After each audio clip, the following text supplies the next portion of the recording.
सबको जय मसीह की। मेरा नाम कमला सिंह है। मैं अनूपपुर से आई हूँ और मैं जुडिशल का काम करती हूँ और संजय नगर चर्च का मेंबर हूँ। प्रभु को बहुत बहुत धन्यवाद देना चाहती हूँ। मैं मेरी गवाही है, मेरे परिवार में पहले बहुत अशांति थी, बहुत परेशानियाँ थी, सब इधर उधर बिखर चुके थे। लेकिन संजय नगर जब से प्रेयर रिक्वेस्ट मैंने किया अंकल को, उनके प्रेयर के द्वारा शांति हुई है। और मैं बहुत बीमार रहा करती थी पहले, हर महीने मतलब कुछ ना कुछ, जैसे मलेरिया हो गया, पीलिया, बुखार, ये सब होता रहता था मेरे साथ। लेकिन अंकल के प्रेयर से मैं आज ठीक हूँ। प्रभु को बहुत बहुत मैं धन्यवाद देना चाहती हूँ।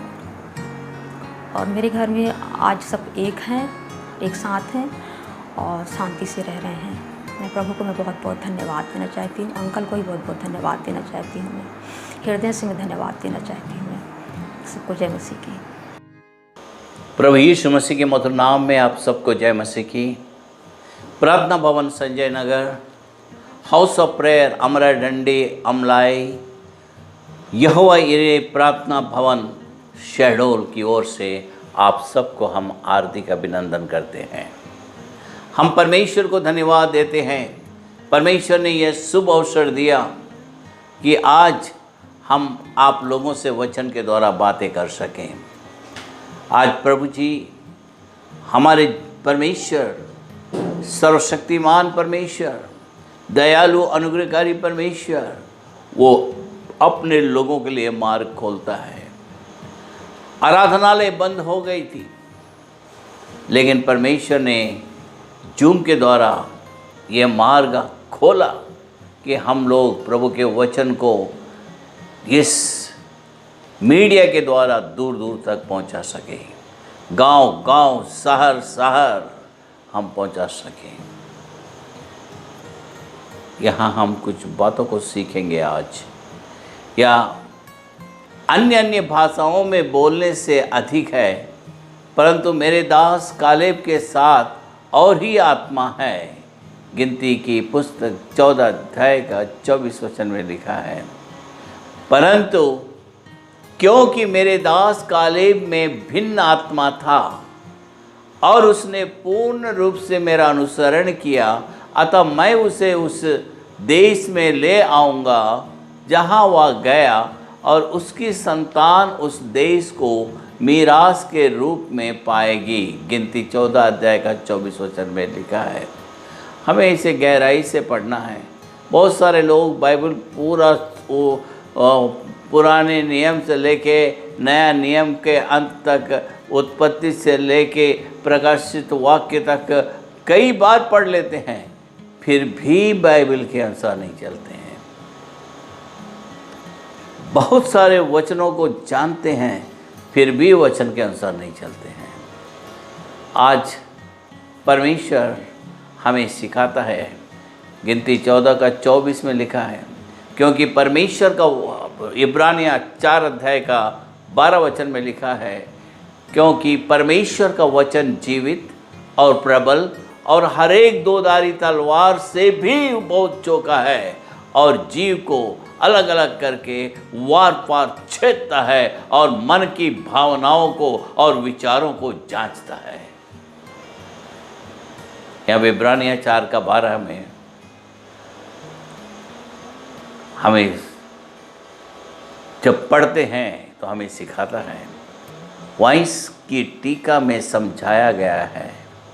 इब्रानिया 4 का 12 की भाषा सूचित करती है कि उनके स्वभाव और गतिविधियों में प्राण और आत्मा के बीच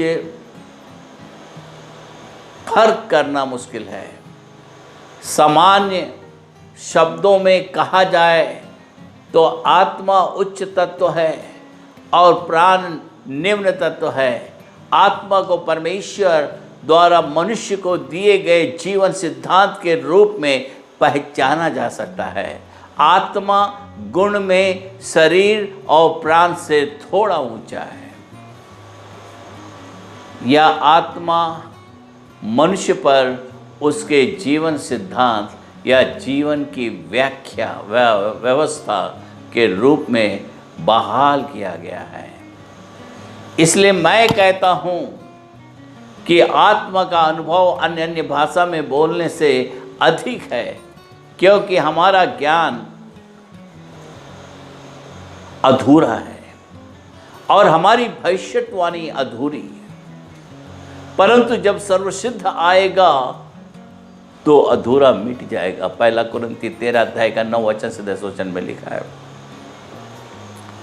परमेश्वर ऐसे स्त्री और पुरुषों की खोज में है जो उसकी पवित्र इच्छा और सनातन निर्णयों को पूरा कर सकते हैं।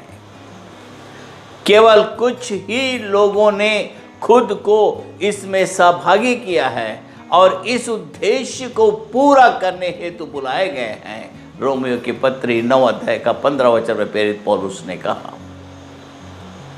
वे सचमुच परमेश्वर द्वारा आशीषित हैं।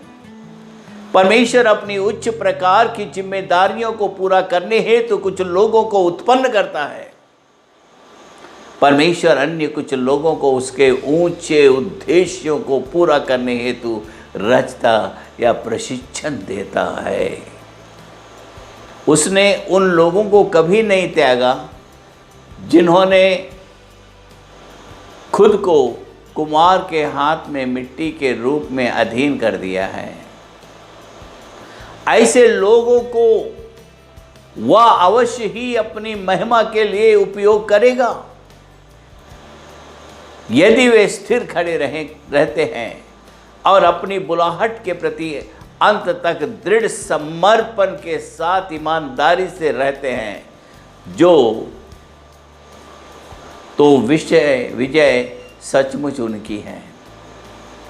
यद्यपि उनका आरंभ आश्चर्यजनक, अद्भुत या अत्यंत साधारण ही हो सकता है। 48 वर्षों की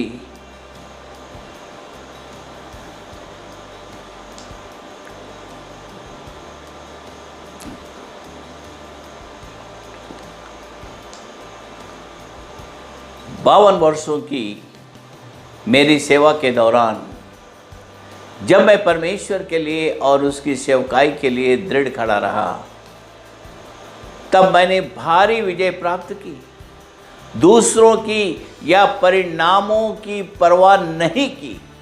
इन अनुभवों के माध्यमों से मैं स्पष्ट रूप से समझ गया हूँ कि परमेश्वर शून्य में से महान कार्य करता है और जो है ही नहीं उसे बुलाता है और दीन को धूलि से उठाता है। इस प्रक्रिया में मैंने कई अच्छे मित्रों को खो दिया है, परंतु मैंने अपने जीवन पर प्रभु के हाथ को देखा है।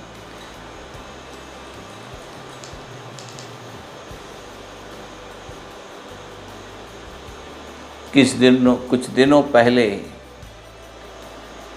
नमिता और प्रिया, ये दोनों बहनों ने एक गीत गाया था। शून्य से लेकर तूने मुझे रच लिया अपने ही रूप में, प्रेम किया है अनंत प्रेम से, दिया पुत्र मेरी मुक्ति के लिए, अनोखा प्यार है तेरा, करूंगी स्तुति तेरी मैं सर्वदा, अनोखा प्यार है तेरा, करूंगी स्तुति तेरी मैं सर्वदा। प्रभु ने मूसा से कहा, कनान देश जिसमें इज़राइलियों को देता हूँ, जिसे मैं इज़राइलियों को देता हूँ, उसका भेद लेने के लिए पुरुषों को भेज। वे उनके पितरों के प्रति गोत्र का एक एक प्रधान पुरुष हो। गिनती 13 अध्याय का 2 वचन में लिखा है। गिनती 13 अध्याय का 25 वचन में भी इस प्रकार लिखा है, मूसा ने परमेश्वर की आज्ञा का पालन किया और 12 अगुओं को भेजा और वे 40 दिनों के बाद वापस आए। इनमें से अधिकतर अगुओं ने मूसा को समाचार दिया कि जिस देश का भेद लेने के लिए वे गए थे वह ऐसा देश है जिसने उसके निवासियों को खा लिया है, और जितने लोगों को उन्होंने देखा वे सब ऊंचे ढील ढौल वाले लोग हैं। गिनती 13 अध्याय का 32 वचन में लिखा है। इस प्रकार उन्होंने कनान देश के विषय में बुरा समाचार फैलाया, परंतु यहोशू और कालेब जो उनके साथ थे उन्होंने कहा, क्या कहा? परंतु कालेब ने मूसा के सामने प्रजा के लोगों को चुप कराने का मानस से कहा, हम अभी चढ़कर उस देश को अपना कर लें, क्योंकि गिनती 13 अध्याय का 30 वचन में लिखा है, क्योंकि निसंदेह हम में ऐसा करने की शक्ति है। उन्होंने यह भी कहा है कि जिस देश का भेद लेने को हम इधर उधर घूम कर आए हैं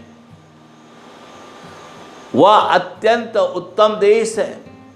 यदि यहोवा हम में दूध और मधु की धाराएं बहती है पहुंचाकर उसे हमें दे देगा। गिनती 14 का 7 और 8 वचन के अनुसार है। इस प्रकार दो बलवान पुरुषों ने अच्छा समाचार दिया। कालेब ऐसा व्यक्ति था, गिनती 13 अध्याय का 30 वचन में लिखा है, कालेब ऐसा व्यक्ति था जिसने सबसे पहले अच्छा समाचार दिया। इसलिए परमेश्वर ने कहा, परंतु मेरा दास कालेब के साथ और ही आत्मा है। कालेब बहुसंख्या के साथ नहीं गया, परंतु वह अकेले खड़ा रहा और उसने सकारात्मक सोचा। वह उत्तम कार्य की जिम्मेदारी लेने के लिए तैयार था। यह बुद्धि और सच्चे हृदय का आत्मा है। व्यवस्था विवरण 34 अध्याय का 9 वचन में और निर्गमन 28 अध्याय का 3 वचन में लिखा है। गिनती 14 अध्याय का 24 में केवल कालेब के नाम का उल्लेख किया गया है, परंतु वचन 30 में यहोशू के नाम का भी उल्लेख किया गया है। गिनती 13 अध्याय का 30 वचन में हम कालेब के क्रांतिकारी भाषण और कार्य के विषय में पढ़ते हैं, जो उसके साथियों के नकारात्मक समाचार के नापसंद करने आगे आया। बाइबल प्रकट करती है कि आत्मा की भरपूरी जो यहोशू के पास थी, गिनती 27 का 18 वचन के अनुसार,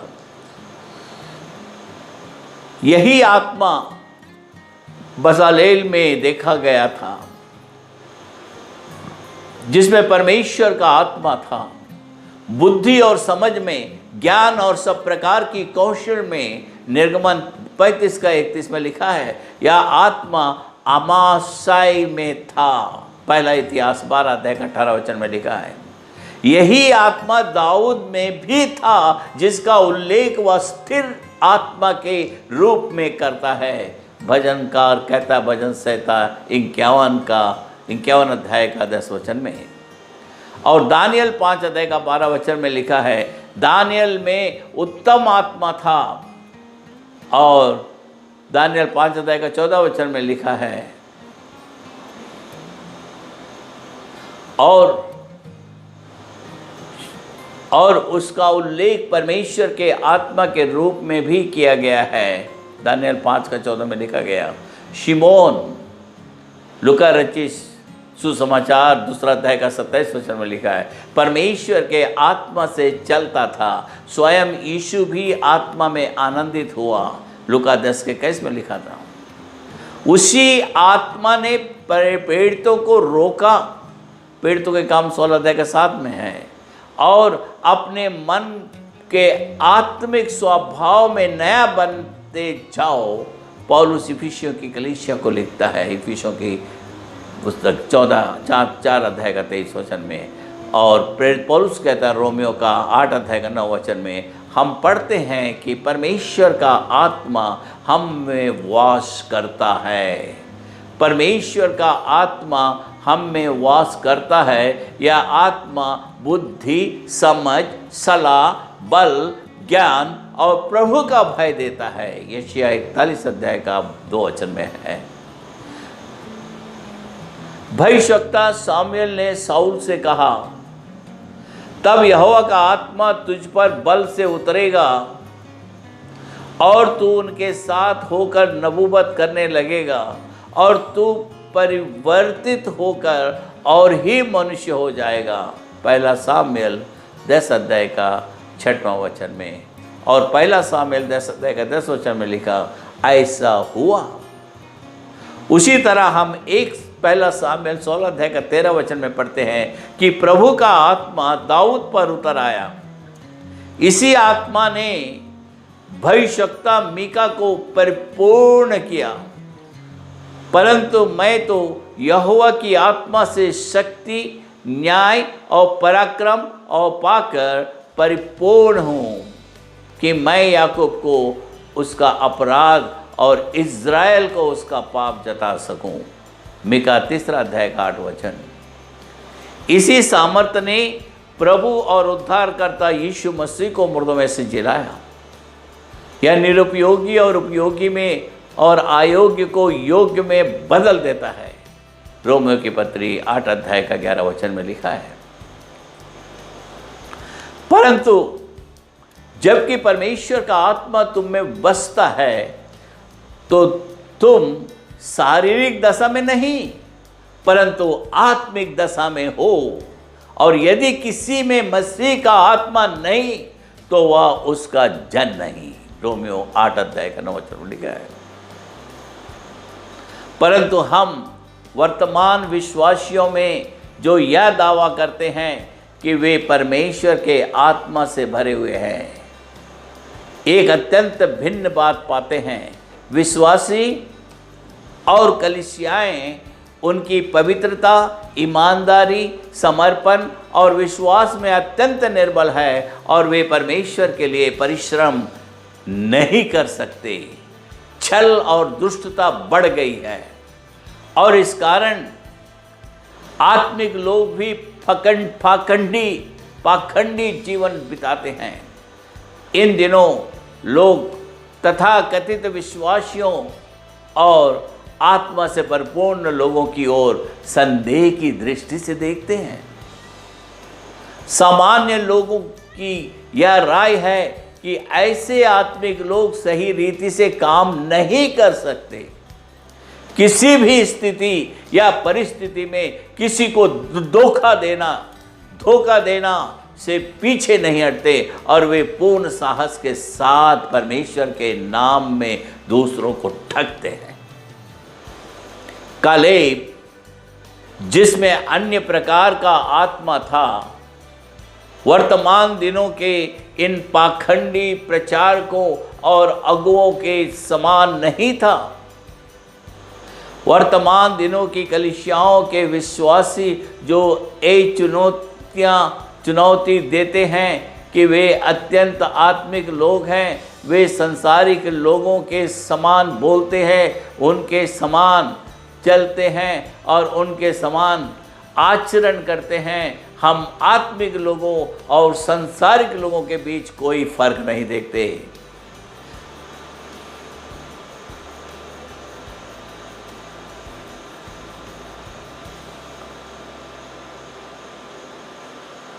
वे किसी बात में ईमानदार नहीं है। उनमें आत्मा की भरपूरी देखना मुश्किल है। ये कितने दुख की बात है।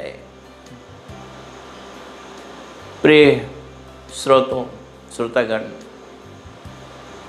प्रभु में मेरे अति प्रियो, आप और मैं उनके समान नहीं हो सकते। हमें कालेब के समान बदलना चाहिए। जो आत्मा के अनुसार जीते हैं वे आत्मा की बातों पर मन लगाते हैं। रोमियो की पत्री 8 अध्याय का 5 वचन में प्रेरित पौलुस कहा। मेरे प्रियो, परमेश्वर ने आपको एक भिन्न आत्मा से परिपूर्ण होने, अभिषेक पाने और मार्गदर्शन पाने के लिए बुलाया है। वह भरपूरी आपके व्यक्तित्व को संपूर्ण बनाएगी, आपको मसीह के समान बनाएगी और परमेश्वर की उपस्थिति में तेजस्वी बनाएगी और आपका जीवन आत्मा के मार्गदर्शन में चलेगा, आत्मा की सामर्थ पाएगा और परमेश्वर आपको आपकी अधिकतम क्षमता के रूप में आप उस वास करने वाली भरपूरी, उस परमेश्वर द्वारा प्रदान की गई मसीह की समानता, परमेश्वर को आपको उसके उद्देश्य और महिमा के लिए उपयोग करने हेतु प्रेरित करेगा। परमेश्वर द्वारा दी गई उस चमक, अग्नि और अपने जीवन और सेवकाई में संतुष्ट नहीं होना चाहिए, वह आप में उपस्थित और सक्रिय होना चाहिए। कुछ बातों को मैं बताना चाहता हूं।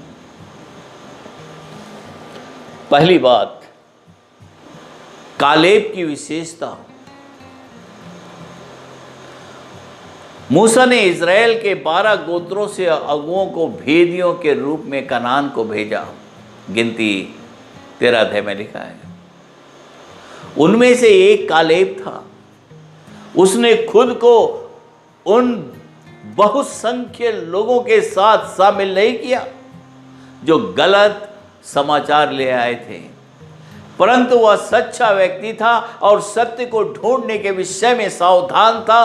बहते हुए पानी में जीवित मछली प्रवाह के विरोध में तैरती है, परंतु मरी हुई मछली बाढ़ में बह जाती है। उसी तरह कई लोगों के जीवन निरुपयोगी सिद्ध होते हैं क्योंकि वे यह सोचते हैं, यह सोचने में समय व्यतीत नहीं करते कि उनके काम सही या न्यायपूर्ण है या नहीं। यदि आप उन्हें इस विषय में पूछते हैं तो वे कहते हैं हम इसलिए कर रहे हैं क्योंकि हर कोई कर रहा है, या हम इसलिए गाते हैं क्योंकि हर कोई गाता है। यदि हमारे शब्द और कार्य प्रभावी रूप से आत्मिक परिवर्तन और जीवन पर आधारित नहीं है तो सारी बातों का अंत व्यर्थ होगा। परमेश्वर ने जीवन के प्रारंभिक समय में जब सेवकाई के दर्शन और प्रकाशन दिए तब कई लोगों ने मेरा इनकार किया। बहुसंख्य लोग जिनके साथ हम रहते हैं प्रारंभिक अवस्था में हमारे दर्शनों को स्वीकार करने के लिए संकोच करेंगे। मैंने पाया कि लोगों को यकीन दिलाना और उन्हें सत्य समझने हेतु प्रेरित करना मुश्किल है। जो लोग हमारे हजारों बार कहने पर भी सत्य को स्वीकार नहीं करते, वे एक बार बताए जाने पर भी झूठ पर विश्वास करेंगे। वे उसका शिकार हो जाते हैं। बाद में जब उनके गलत निर्णयों से उनका सामना होता है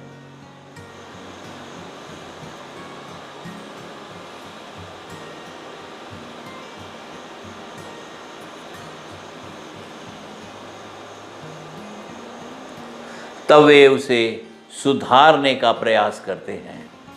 गिनती 14 अध्याय का 24 वचन के अन्य बाइबल संस्करण में उसके पास अन्य प्रकार का आत्मा था।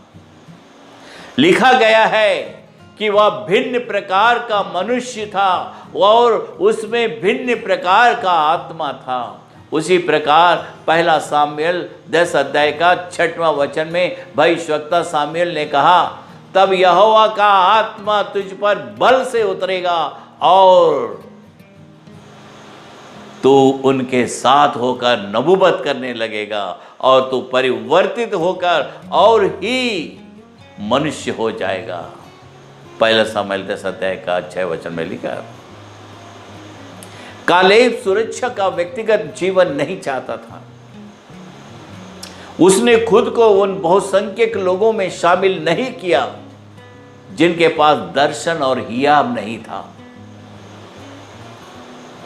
आज हमें कलीसिया में परमेश्वर से प्रार्थना करना है कि पवित्र आत्मा का वरदान मिले और दर्शन का वरदान भी मिले। यहाँ पे हम देखते हैं उसने खुद को उन बहुसंख्यक लोगों में शामिल नहीं किया जिनके पास दर्शन और हियाब नहीं था, परंतु वह परमेश्वर की सामर्थ और उसकी महिमा से भरपूर था और वह यहोशू के साथ खड़ा रहा और उसने चुनौती दी कि परमेश्वर वह देश उन्हें देगा, परमेश्वर वह देश उन्हें देगा। वह उन लोगों के समूह से भिन्न था जो सही नहीं थे। यदि व्यक्ति हमेशा सुरक्षित जीवन बिताना चाहता है तो इसे उसके बाद के जीवन में दुखी होना होगा। जहाज बंदरगाह में सुरक्षित होता है, परंतु वह उस उद्देश्य नहीं बनाया गया है।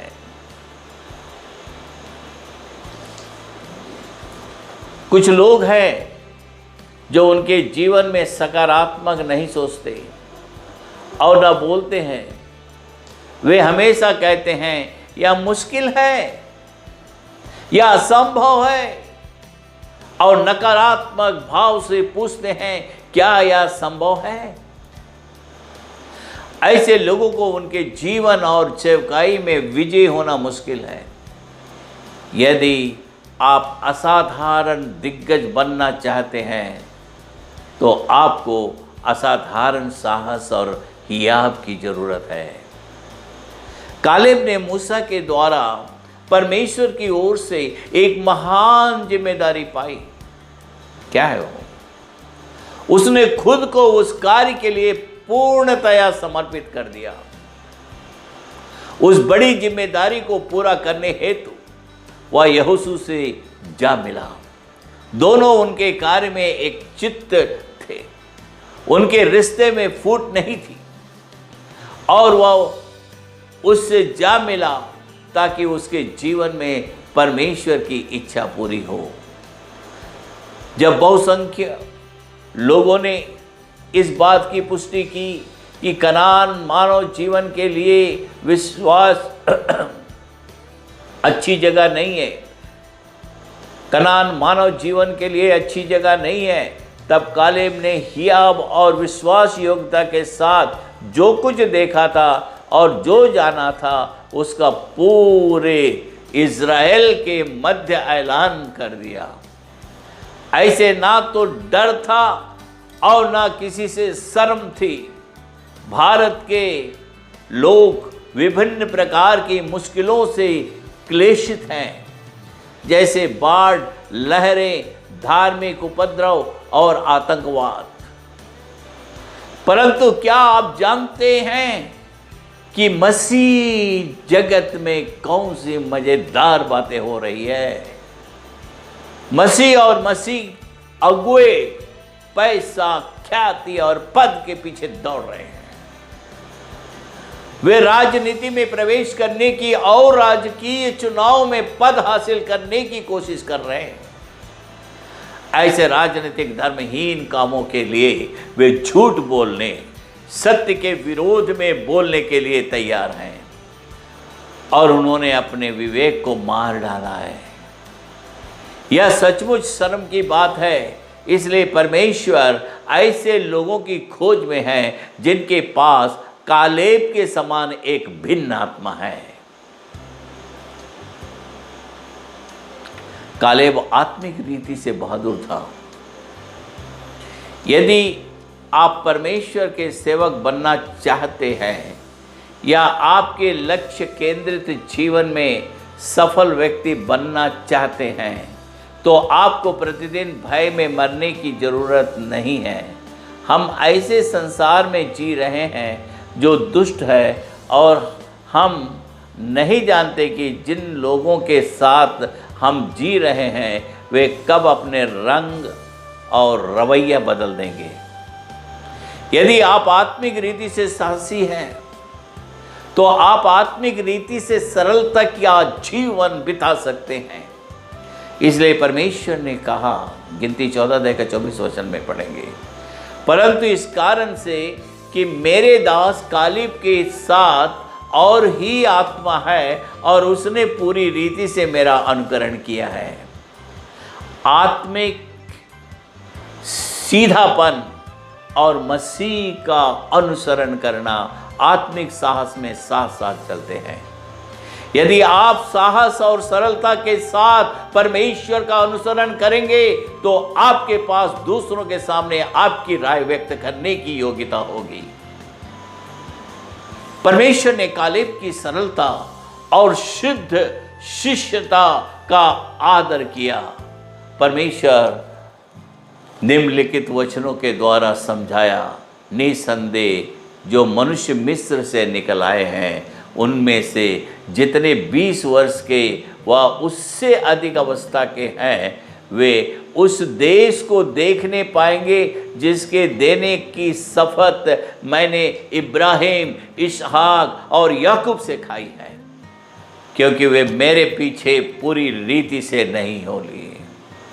परंतु यपुन्ने कनजी का पुत्र कालेब और नून का पुत्र यहोशू, ये दोनों जो मेरे पीछे पूरी रीति से हो लिए हैं, ये तो उसे देखने पाएंगे।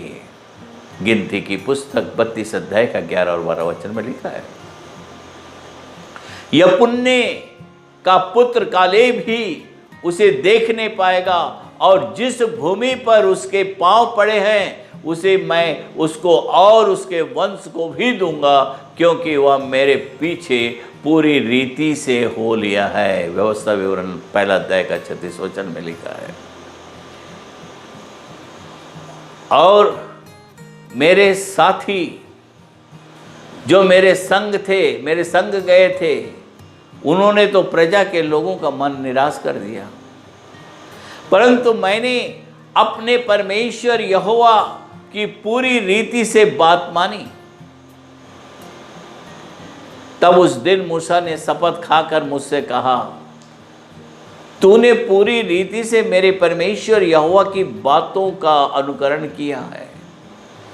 इस कारण निसंदेह जिस भूमि पर तू अपने पांव धर आया है वह सदा के लिए तेरा और तेरा वंश का भाग होगी। यहोशू 14 अध्याय का 8 और 9 वचन में पढ़े हैं। इस कारण यहोशू 14 का 14 में भी लिखा है, हेब्रोन कनजी यपुन्ने के पुत्र कालेब का भाग आज तक बना है, क्योंकि वह इज़राइल के परमेश्वर यहोवा का पूरी रीति से अनुगामी था। इस कारण परमेश्वर सरल लोगों की और कालेब की खोज में है जो संपूर्ण हृदय से उसका अनुसरण करेंगे। यह भिन्न आत्मा पाने हेतु कुछ व्यवहारिक परामर्श जैसा लिखा है, बिना किसी पूर्व शर्तों के खुद को परमेश्वर के अधीन करें। प्रभु यीशु मसीह को आपके उद्धारकर्ता और प्रभु के रूप में आपके जीवन में प्रथम स्थान पाने दें। भिन्न आत्मा से परिपूर्ण व्यक्ति के रूप में किसी की पहचान की जाने से पहले उसे स्वेच्छा से दास होने के अर्थ से प्रभु और उद्धारकर्ता यीशु मसीह की संपूर्ण और पूर्ण प्रभुता के अधीन आना है। चुनाव किसी पर बलपूर्वक लादा नहीं जाएगा, परंतु यह शर्त उन लोगों के लिए रखी गई है जो भिन्न आत्मा वाले हैं। ऐसा हो सकता है। नामक पुस्तक में निम्नलिखित 7 मुद्दे दिए गए हैं। वे हैं, इच्छा रखें, कबूल करें, त्याग दें, पद छोड़ दें, पूछें, अपनाएं और कार्य करें। कृपया इन सिद्धांतों का अनुसरण करें। दूसरी बात, सतर्क रहे कि आपके बलिदानात्मक कार्यों में और आपके परमेश्वर के बीच रिश्ते में कोई रुकावटें नहीं होना चाहिए। आपके हृदय में एक भिन्न आत्मा पाने की अत्यधिक इच्छा होनी चाहिए। उस आग की वजह से आप कुछ भी त्याग करने के लिए योग्य हो और आपके जीवन में किसी भी हानि का सामना करना तैयार हो।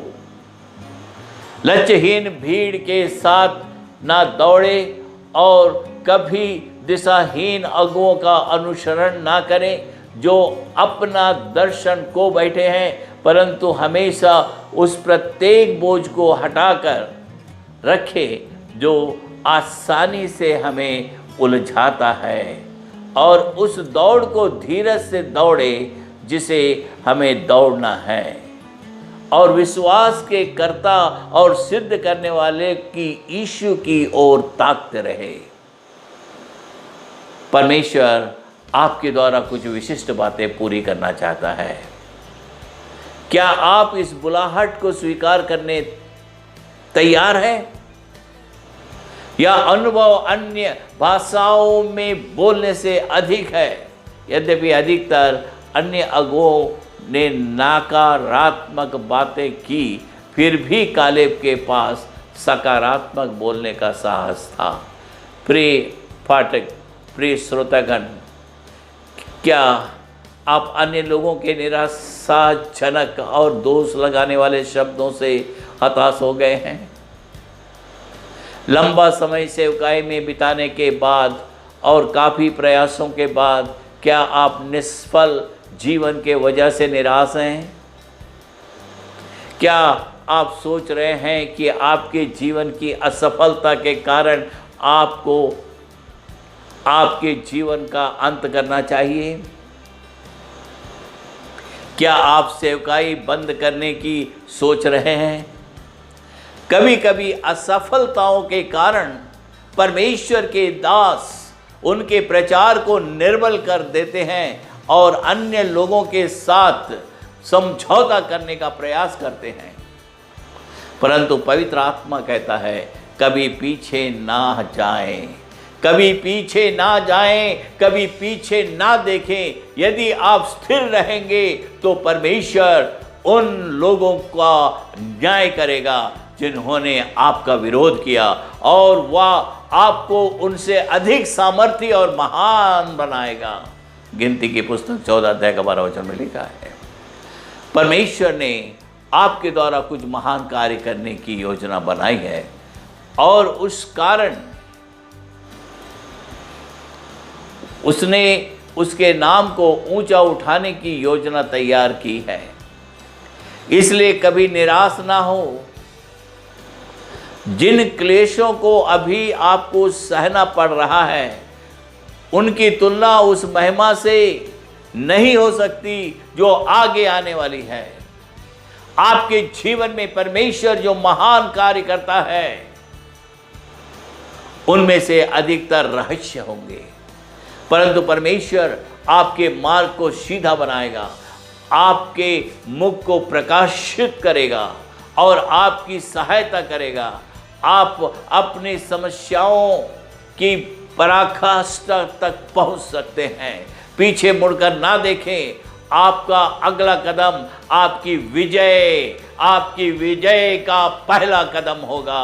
परमेश्वर आपको आशीष दे। मैं परमेश्वर को धन्यवाद देता हूँ।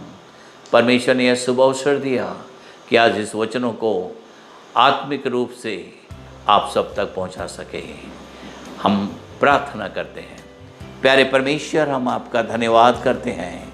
आपने हमारे बीच में रहकर इस वचनों को प्रचार करने का अनुग्रह प्रदान किया। जितने लोग प्रार्थना की अर्जी हमसे करते हैं उन सब की ज़रूरतों को पूरी कर। हमारे चर्च के जितने लोग खुदा तेरे चरणों में आए हैं और उनकी ज़रूरतों को मांगने से पहले आप जानते हैं, सहायता करके उनकी आवश्यकताएं पूरी हो। जो बीमार हैं वे चंगे हो जाएं, अंधे देखने लगे, लंगड़े चलने लगे, बहरे सुनने लगे, गूंगे बोलने लगे, कोढ़ी शुद्ध होने लगे, और जो ये कोरोना वायरस से ग्रसित हैं वे भी चंगे हो जाए, पॉजिटिव नेगेटिव में बदल जाए। और इस देश में प्रभु जी जो वायरस, कोरोना वायरस सड़कों को, राज्यों को, देशों को शून्य कर दिया, उस वायरस को इस धरती पर से हटा दे हमेशा के लिए, ताकि लोग शांति से अपना जीवन व्यतीत कर सके। हम अपने सभी बच्चों को तेरे चरणों में लाते हैं, उनकी आवश्यकताओं को पूरी करते हुए अच्छा स्वास्थ्य, बल, तंदुरुस्ती प्रदान कर। जो बोल नहीं सकते बोलने लगे, जो सुन नहीं सकते सुनने लगे, और बहुत सारे जवान बच्चे नौकरी ढूंढ रहे, खुदा उनके लिए रास्ता खुल जाए कि एक अच्छी नौकरी का प्रबंध उनके जीवन के लिए हो जाए, ताकि वे पाँव के बल खड़े हो सके, साथ साथ वो तेरे कार्य को भी आगे बढ़ा सके। सहायता कर।